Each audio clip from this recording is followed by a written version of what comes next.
오늘 사무엘상 4장 12절로 18절 본문을 가지고 경고라고 하는 제목으로 우리 말씀을 듣도록 하겠습니다.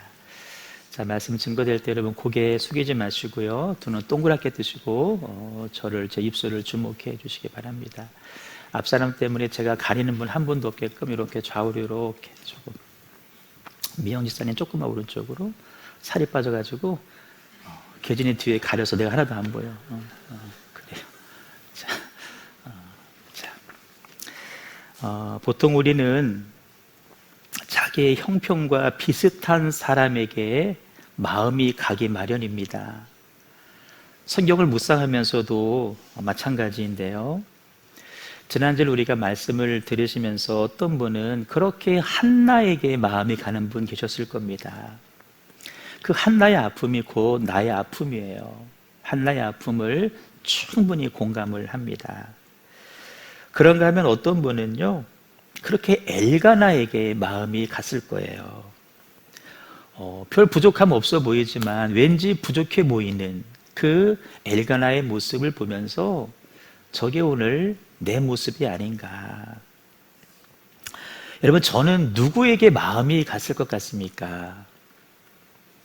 저는 엘리에게 마음이 갑니다. 제가 사무엘상 말씀을 묵상할 때마다, 제가 한두 번 본 거 아니겠죠? 설교도 여러 번 했는데 사무엘상 서두의 말씀을 볼 때마다 항상 빠지지 않고 제 눈에는 엘리가 밟힙니다. 이유는 제가 목회자이고 또 가정에서는 한 여인의 남편이고 또 두 아이의 아비이기 때문에 그렇습니다. 좀 더 구체적으로 말씀을 드리면 한나가 자기의 아픔을 안고 기도하고 있잖아요. 그 모습 바라보면서 너 술 취한 거 아니야? 라고 말했거든요. 혹시 이런 엘리의 모습이 내 모습이 아닌가, 그런 생각이 자꾸만 들어요. 제사장이라면 한나의 아픔을 자기 아픔으로 여기고 도리어 한나보다 더 통곡하며 기도해야 되는데 그러지 못하는 저를 발견하면서 이것이 내 모습이 아닌가. 여러분 조금만 잠잠하게 해주세요. 무엇보다 엘리와 엘리의 두 자녀의 마지막을 제가 알기 때문에 그렇습니다. 본문 18절에 보시면 영의 눈이 어두워진 엘리가 의자에 앉아 있었어요. 의자에 앉아 있다는 말은 제사장이 마땅히 있어야 할 자리에 있지 않았다라는 의미입니다. 그때 의자가 뒤로 넘어지면서 엘리도 함께 넘어지는데요, 그때 목이 부러져서 엘리가 세상을 떠나게 됩니다. 그런가 하면 그 두 아들 홈니와 비느하스, 제사장의 아들이고 이들도 제사장이거든요. 온갖 몹쓸 죄를 짓다가 전쟁통에 비참하게 죽음을 맞이하게 됩니다.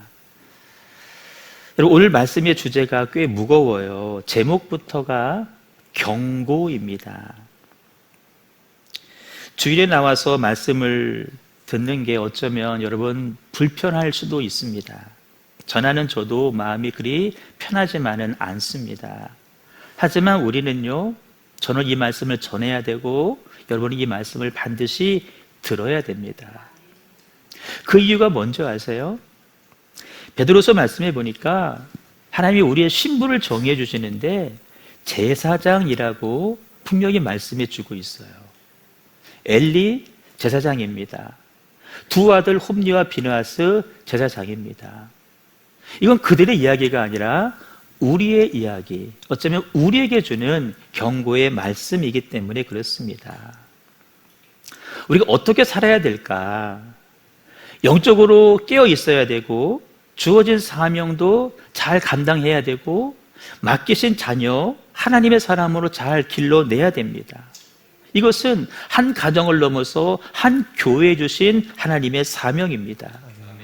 이걸 우리가 잘 감당하면 이것이 상급이 되겠지만, 그러나 그 반대일 경우 주신 직분과 사명이 도리어 책망의 이유가 되기 때문에 그렇습니다. 오늘 엘리를 보면서 제사장이 그거밖에 못 돼, 이렇게 말할 것이 아니라 오늘 엘리의 모습을 우리가 반면 교사로 삼으시면서 택하신 족속이요 왕 같은 제사장인 나는 오늘 어떤 삶을 살아야 될 것이냐, 특별히 신앙생활 어떻게 해야 될 것인가 하는 부분들에 대해서 하나님의 음성을 듣기를 원합니다.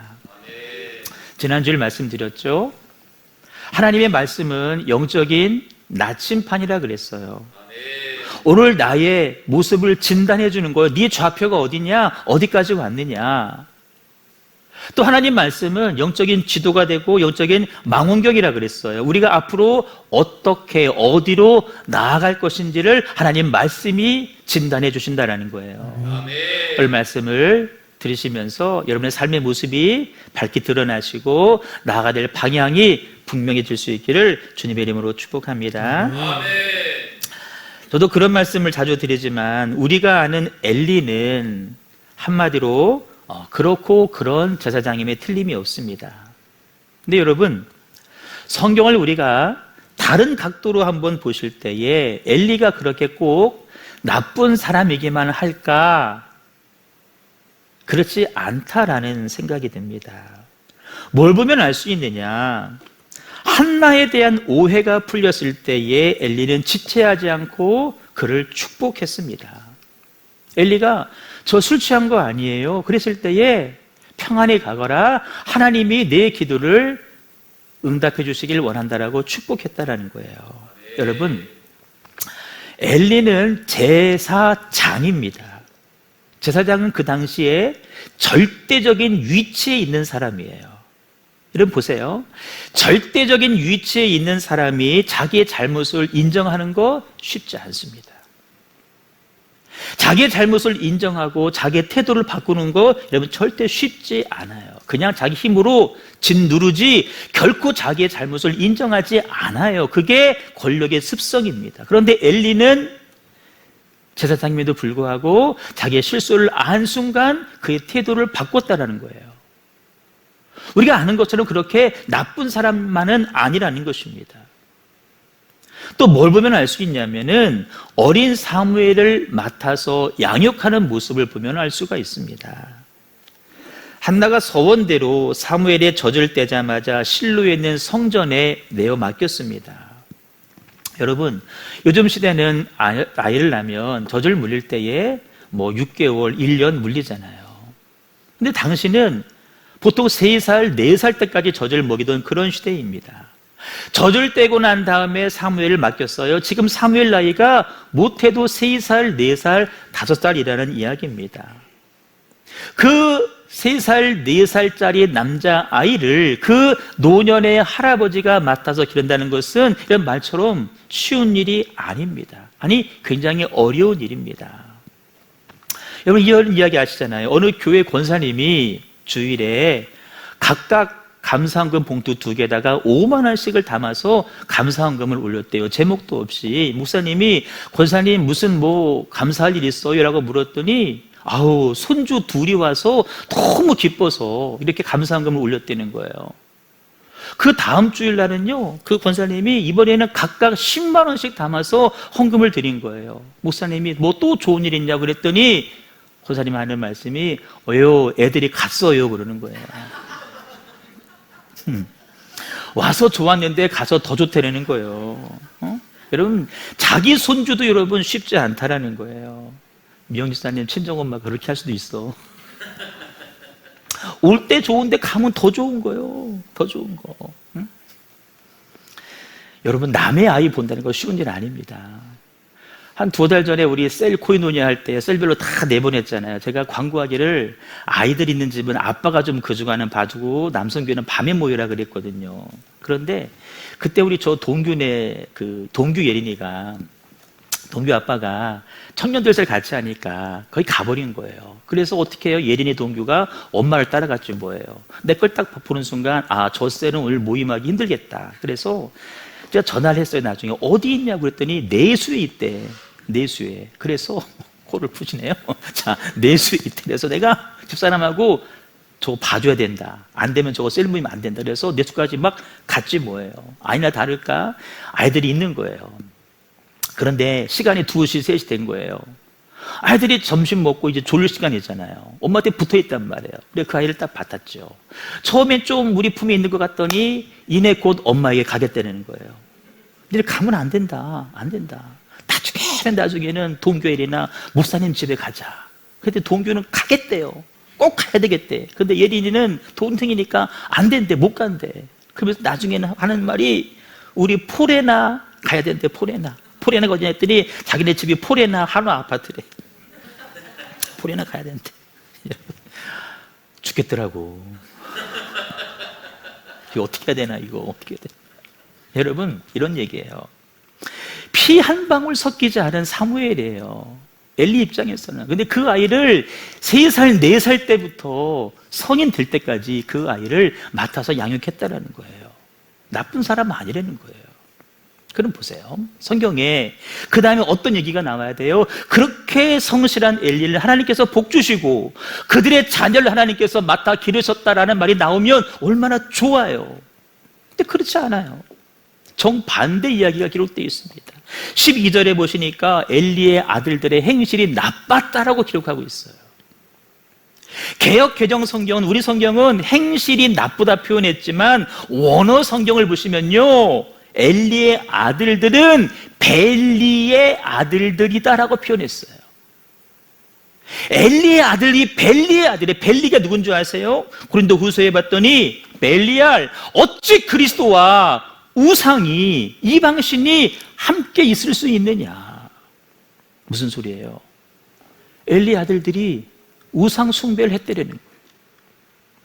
여러분, 그렇다고 뭐 가서 절했다라는 얘기가 아니에요. 그 의미는 나중에 말씀드릴게요. 17절에도 보시면 여호와의 제사를 멸시했다라고 기록하고 있어요. 제사장의 아들, 제사장인데 그들도 여호와의 제사를 멸시했다는 거예요. 심지어 22절에 보시면 성전 안에 수종드는 여인들이 있는데 그들을 겁탈한 거예요. 강간을 한 거예요. 여러분, 그래도 제사장이라면, 그래도 제사장 가문이라면 이런 이야기 성경에서 살짝 빼거나 아니면 표현해도 수위를 낮춰서 기록한 것이 맞지 않아요? 근데 성경은 그들이 우상을 섬겼다, 여호와의 제사를 멸시했다, 심지어 성적인 죄까지 범했다라고 낱낱이 기록하고 있다는 것입니다. 이게 무슨 의미일까? 의도가 뭘까?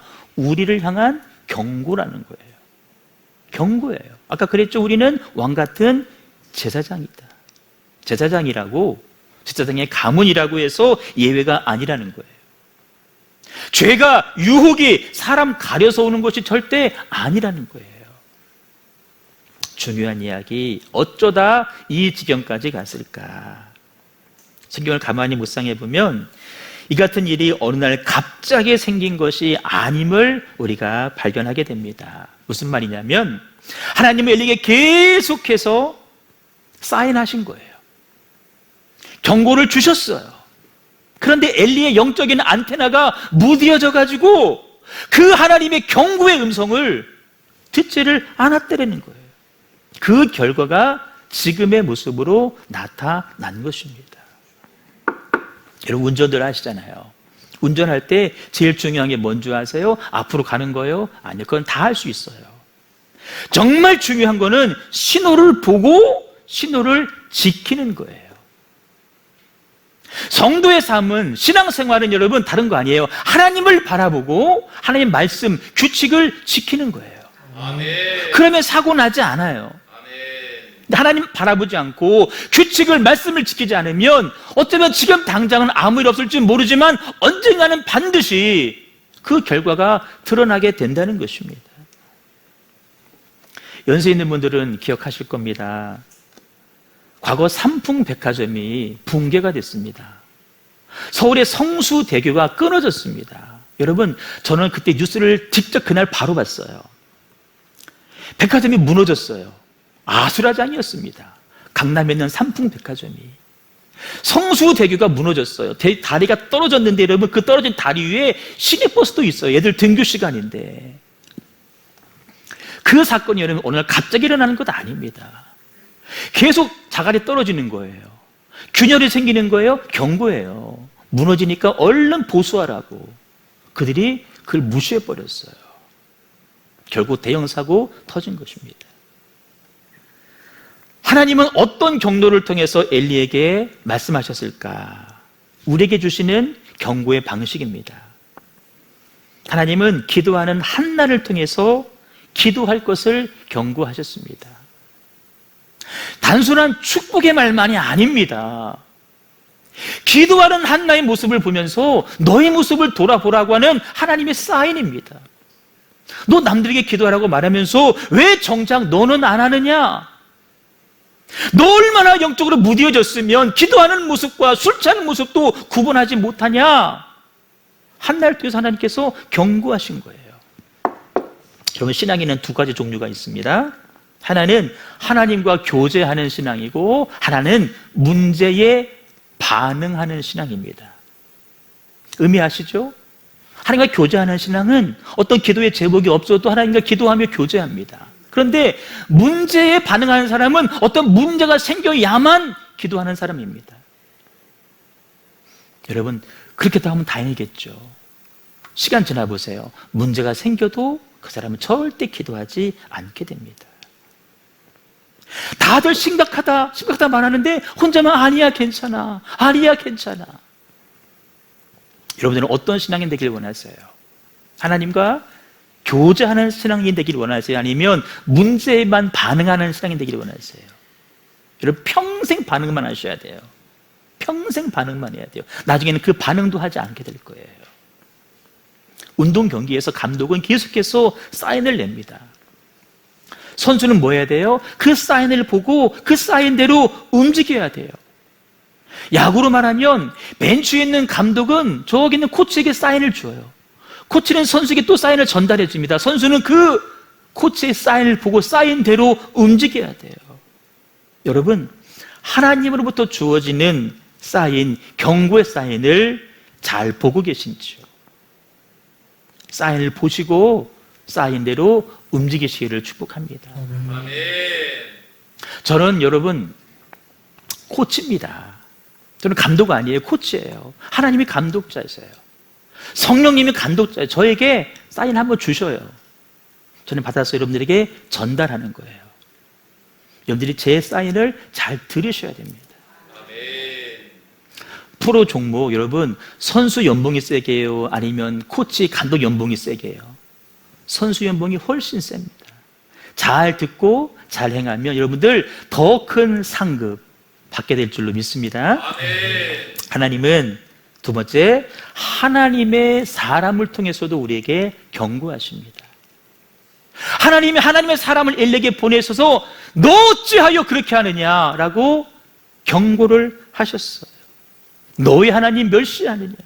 안타까운 것은 엘리가 그 하나님의 사람의 말에, 경고에 귀를 기울이지 않았다라는 것입니다. 우리는 이 대목에서요 다윗과 엘리를 비교할 수밖에 없는데, 여러분, 다윗 아시죠? 밧세바와 동침했어요. 그 죄를 덮기 위해서 그 남편 우리아를, 장군을 전쟁터 최전선에 내보냅니다. 뭐예요? 죽으라는 소리예요. 죽게 죄 앞으로 내보내라. 하나님이 나단 선지자를 보냈습니다. 다윗에게 경고하셨어요. 나단이 말하죠. 쭉 이런 사람의 죄를 얘기해요. 다윗 듣고 이런 나쁜 놈이 있나? 죽어야 된다 그 사람은? 라고 말할 때에 선지자가 말합니다. 당신이 그 사람입니다. 당신이 그 사람입니다라고 하나님이 경고하십니다. 다윗의 반응을 볼까요? 왕에게 까불어? 무례하게? 그렇지 않습니다. 내가 여호와께 죄를 범하였습니다. 그 경고의 말을 듣는 순간 다윗은 엎드려 회개합니다. 다윗이 하나님 마음에 합한 자로 불린 것은 그가 착하고 죄를 덜 지어서가 결코 아닙니다. 경고의 음성을 듣고 뉘우치고 돌이켰기 때문입니다. 이런 것 볼 때 여러분, 우리에게도, 여러분에게도, 저에게도 조금 어려운 사람이 분명히 있어야 됩니다. 우리의 죄를 지적해주고 경고해주는 사람이 우리 피차에게는 다 필요하다라는 거예요. 여러분에게 어려운 사람 누구입니까? 별 수 없어요. 이 앞에 있는 제가 여러분에게 어려운 사람 돼야 됩니다. 여러분끼리는 어려운 사람 되려고 하지 마십시오. 이 앞에 있는 제가 여러분 앞에 어려운 사람 돼야 됩니다. 제 인격이 훌륭해서 그렇지 않아요. 하나님께서 여러분이 향한 경고의 말씀을 전할 책임을, 말씀을 저에게 담아주셨기 때문에 그렇습니다. 하나님은 말씀으로 우리를 교훈하시고 책망하시고 바르게 이끌어가시고 의로 교육하시기 때문에 그렇습니다. 여러분, 증거되는 말씀 앞에 여러분 때로는 마음이 불편해야 됩니다.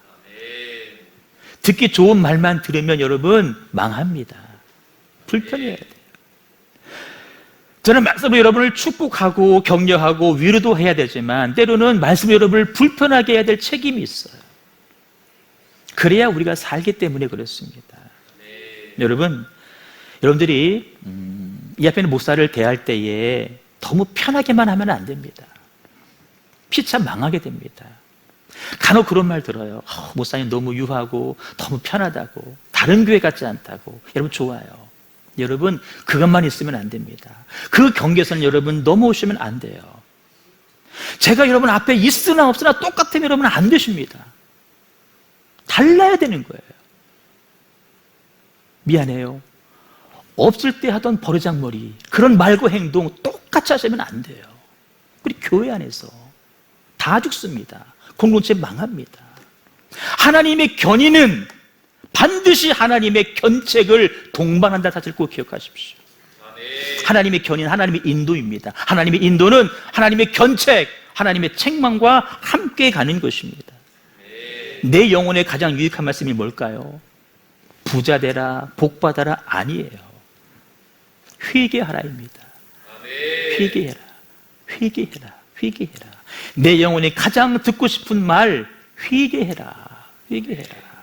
여러분, 저도 마찬가지입니다. 목회 연수가 점점 쌓여져 가고, 특별히 한 교회에서 오래 목회하다 보면요, 어려운 사람이 하나둘 사라지게 돼요. 솔직한 저희 이야기입니다. 저희 고백에 우리 교회에서 미안하지만 저 어려운 사람 없어요. 저 어렵게 하는 분들 안 계십니다. 그리고 오늘 말씀을 제게 적용해 보면 저에게는 지금이 가장 위기의 때예요. 그래서 여러분, 내 목사님을 사랑하니까 내 목사님을 위해서 내 목사님을 지켜드려야지. 내가 목사님에게 하나님의 사람이 되어서 좀 까칠하게 한번 해봐야 되지.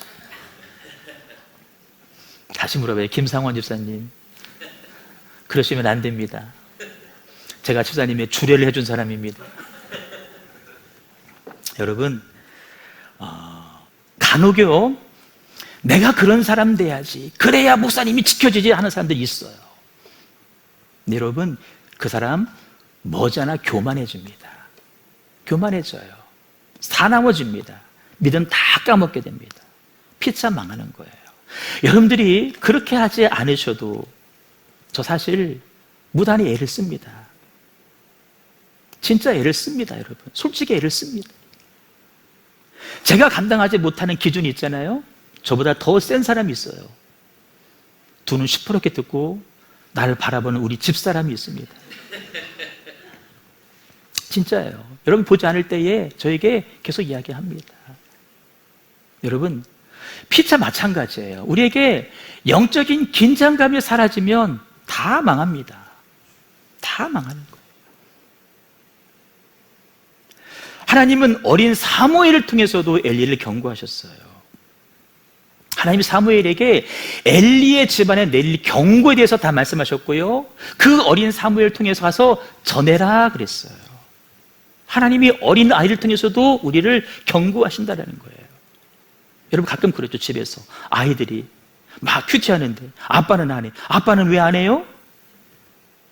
응? 엄마는 왜 안 하세요? 여러분, 그거 경고의 말씀이에요. 경고로 들으셔야 돼요. 저희 집은요, 우리 혜원이가요, 그렇게 그런 경고의 말을 많이 해요, 저에게.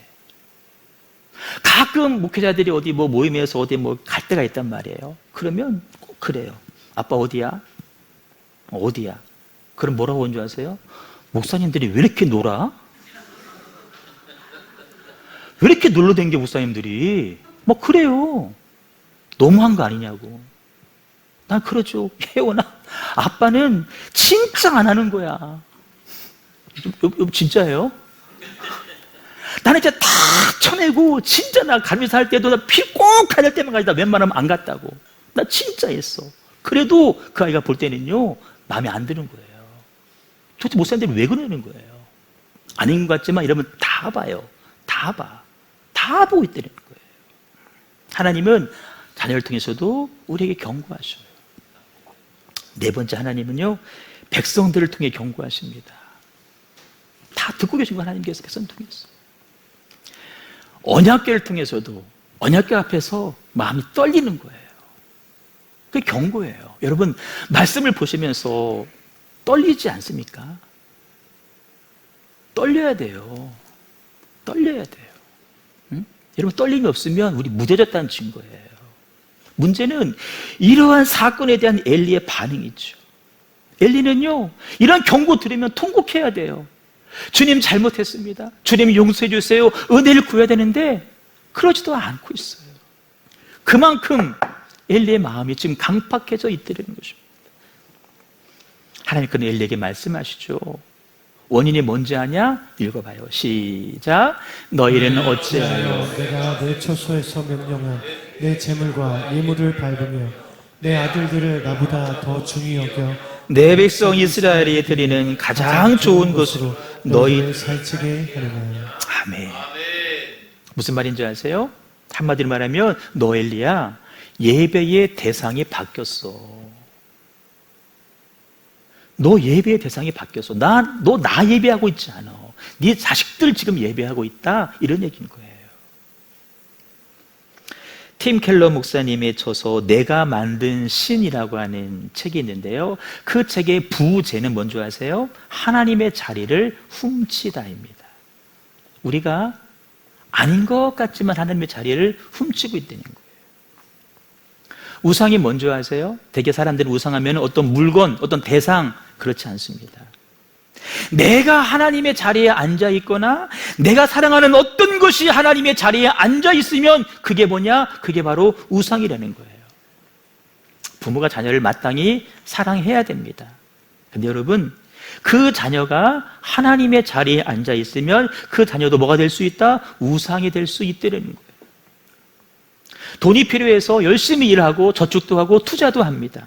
하지만 그 돈이 하나님의 자리에 앉아 있으면 그 돈은 뭐다? 우상이라는 것입니다. 그래서 하나님은 돈과 하나님을 겸하여 섬길 수 없다라고 말씀하시는 거예요. 돈을 우상으로 하나님을 진단하시는 거예요. 그러면 보세요. 우상은 누가 만드는 거예요? 남이 만들어서 파는 거예요? 아니에요. 우상은 내가 만드는 거예요. 내가 만들고 있어요. 혹시 여러분 지금 어떤 우상을 만들고 계시지는 않습니까? 얼른 발견하시고 여러분 버리셔야 됩니다. 예배의 반대말이 뭔지 아세요? 예배 안 드림? 아닙니다. 예배가 예배되지 않게 하는 것이 예배드리지 않는 것입니다. 내가 지금 예배 자리에 앉아 있지만 예배를 예배되지 않게 한다면 나는 지금 예배하는 것 아니라는 것입니다. 하나님은 엘리와 이스라엘에게 가슴 아픈 말씀하시죠. 나를 존중히 여기는 자를 내가 존중히 여기고 나를 멸시하는 자를 내가 경멸하리라. 여러분, 엘리는요 괜찮은 사람이었어요. 훌륭한 일 많이 했고요, 그 어려운 시기에 40년간 사사로서 사역했던 사람이에요. 하지만 하나님은 네가 나를 멸시하고 있다고 말씀하십니다. 멸시한다. 두 아들에 대해서는요 제사를 멸시한다고 말씀하고 있어요. 아버지는 하나님을 멸시하고 아들은 예배 제사를 멸시하고 있다. 무슨 말이에요? 하나님은 예배에 대한 멸시를 자기 자신에 대한 멸시라고 인정하고 있다라는 것입니다. 예배를 가볍게 취급하는 것은 하나님을 가볍게 취급하는 것입니다. 결론 내릴 수 있죠. 엘리가 이렇게 된 데에는 하나님을 향한 예배가 그의 삶 가운데 약화되었기 때문입니다. 예배를 영어로 worship이라고 합니다. 사전적인 의미는 예의를 갖추어 절한다 이죠. 어원적으로 보면 was 플러스 ship입니다. was가 뭐예요? 가치예요. ship은 뭐예요? 리더십, 어떤 지위예요. 어떤 자리예요. 가치 있는 자리, 가치 있는 분에게 영광과 존경을 표하는 것이 예배입니다. 여러분 누구일까요? 하나님이 되셔야 됩니다. 내 인생에서 가장 가치 있는 분은 누구이며 가장 가치 있는 행위는 무엇인가? 예배가 되셔야 됩니다. 하나님이 되셔야 됩니다. 우리 예배가 얼마나 중요한지, 우리 자녀에게 예배를 바로 가르치는 것이 얼마나 중요한지 우리 꼭 기억하셔야 됩니다. 여러분, 제사장도 소용없어요. 우리 직분 소용없어요. 예배가 무너지면 다 무너지는 것입니다. 우리의 인생도 자녀들의 인생도 무너지는 것입니다. 아무리 여러분 고3이라고 공부 많이 시켜서 교회 빠지고 좋은 대학 보내놨어요. 좋은 직장 잡겠죠? 연봉 많이 받겠죠? 그 돈 가지고 돈순이라고 돈 쓰는 재미 빠져서 주일 빠져요. 결국 그 아이의 인생은 망하게 되는 것입니다. 망하게 되는 거예요. 혜진아, 네 얘기 좀 할게. 우리 혜진이 공부시키면서요, 제가 공부 좀 잘했어요. 아주 잘했어요. 학교에서는요, 저 아이가 장학금 얼마 받고 어느 학교 가는지가 모든 학부모들의 초미의 관심사였어요. 진짜로. 우리 혜진이가 어느 학교 가나, 얼마 장학금 받나. 더 좋은 학교 보낼 수 있어요. 유명한 학교 보낼 수 있었어요. 그런데 다 잘랐어요. 기독교 학교 아니면 안 된다. 무조건 안 된다. 기독교 학교 외에는 보낼 수 없다. 가끔 전화 오죠. 통화하잖아요. 뭐 건강도 물어보기도 하지만 너 교회 잘 가고 있지? 너 큐티하고 있지? 맨날 그거 물어봐요. 너 뭐 공부하는데 얼마나 힘드냐? 뭐 공부 잘 되고 있냐? 안 물어봐요. 알아서 하니까. 너 예배 잘 드리고 있지? 교회 잘 가고 있지? 계속 물어보는 거예요. 여러분 정말입니다. 예배 잘 드리게 해야 됩니다. 예배는 하나님의 하나님 되심을 인정하는 행위예요. 내가 오늘 나와서 예배 드렸다? 아니에요. 하나님이 받으실 만한 예배. 엘리의 두 아들이 바알이 가서 절한 거 아니에요. 제사 의식 다 했어요. 다 했어요. 다 했어. 매일 했어요. 그런데 하나님과 상관없는 예배를 드린 거예요. 상관없는 예배. 우리 삶이 무너지는 것은 여러분, 예배가 무너질 때 차근차근 무너지는 것입니다. 먼저 우리 예배부터 바로 세우시고요, 자녀들에게 바른 예배를 가르쳐 줄 수 있기를 주님 이름으로 축복합니다. 아멘. 우리 찬양하겠습니다.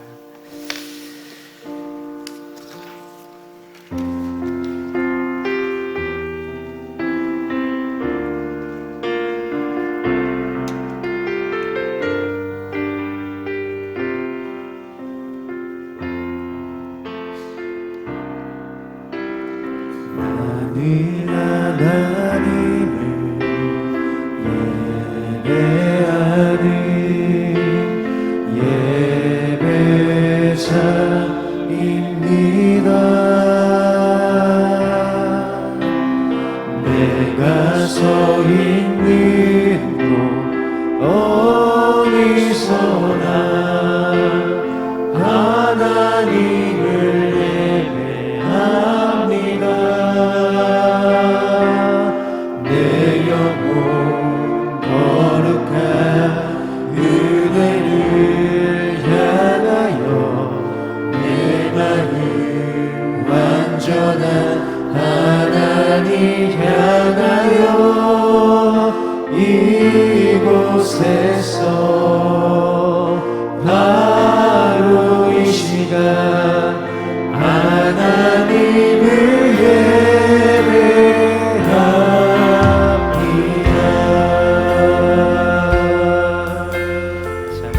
나는 하나님을 예배하리. 나는 하나님을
차입니다.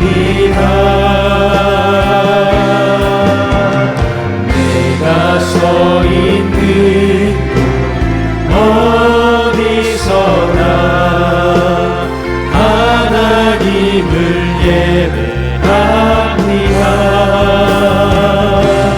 내 영혼 거룩한 은혜를 향하여 내 마음 완전한 하나님 향하여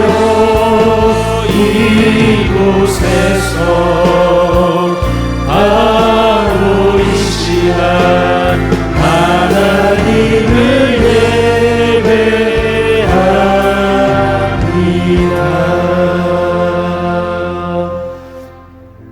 제가 1부 예배와 2부 예배 사이에 있었던 이야기 잠깐만 얘기해 드릴게요. 제가 계진이하고 잠깐 대화를 나눴습니다. 그냥 소개할게. 계진이가 저한테 묻는 거예요. 목사님, 1부 예배 말씀을 듣다 보니까 제가 요즘에 너무 평안해서 이래도 되나 싶은 마음이 든다라고 1부 예배 말씀을 듣고 나서 얘기를 하는 거예요. 너 말씀 잘 들었구나. 제가 광고 시간에 우스갯소리 반절 섞어서 계진이에게, 계진아 너 건축원금 해야 된다. 여러분 그 말은 여러분 계진이가 뭐 큰 돈을 헌금해서 이러면 그거 말하는 게 아닙니다. 계진이는 앞에 나와서 찬양을 인도하는 사람이기 때문에 네 마음의 중심이 어디 있는지 내가 늘 보기를 원한다는 거예요. 하나님도 그거 본다라고 내가 늘 얘기해요. 그런데 계진이가 요즘에 제가 봐도 나사가 많이 풀려 보이더라고요. 찬양 인도하는데 솔직한 얘기 별로 영감이 느껴지지 않고 특별히 연애한다고 정신이 팔려 있더라고요. 내가 그랬어요. 계진아, 내가 계속 얘기했지. 근데 네가 더 가면 나는 언젠가 얘기 안 할 수 있어. 하나님이 너 믿음의 분량을, 네 믿음의 근수를 달아본다. 달아봐서 합격하면 더 열어주고 더 길러주지만, 그러나 네가 목사님 말씀 등해 주시는 경고의 말을 듣지 않으면 어느 순간 말하지 않을 수 있고 너는 그때부터 끝이고 미안하지만 내가 너 찬양인도 안 시킬 거야 그랬어요. 너 앞에 안 세운다. 내가 너네 아버지 어머니 발끈할지 모르지만 내가 너 안 세울 거야 그랬어. 내가 그런 얘기 했어요. 네 중심이 어디 있는지 잘 봐라. 잘 봐라. 계진이가 지난번에도 한번 그런 일이 있었는데요, 그 말을 잘 들어요. 잘 들어요. 그리고 바로 계좌 이체했잖아요. 여러분 그랬습니다. 우리는 그렇게 크는 거예요. 그렇게 크는 거예요. 우리가 바로 서지 못하면 여러분 나도 넘어지고 자녀들 넘어지고 공동체는 흔들리게 됩니다. 가장 중요한 게 여러분 예배입니다. 우리의 중심이 어디 있는지를 묻는 겁니다. 여러분 오늘 말씀드리면서 하나님의 음성을, 특별히 경고의 음성을 꼭 들었었기를 소망합니다. 오늘 말씀 붙잡고 합심하게 기도할 텐데, 주님 하나님 앞에 바른 예배자 되기를 소망합니다.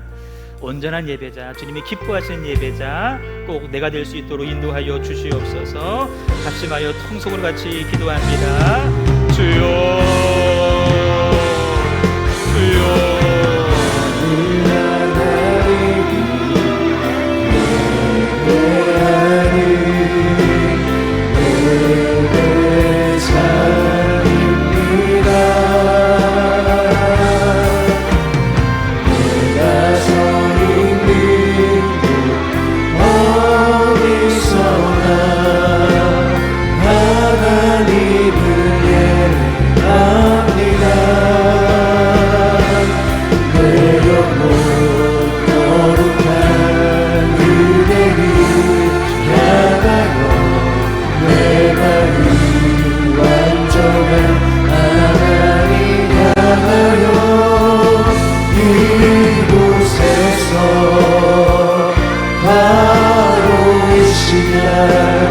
하나님을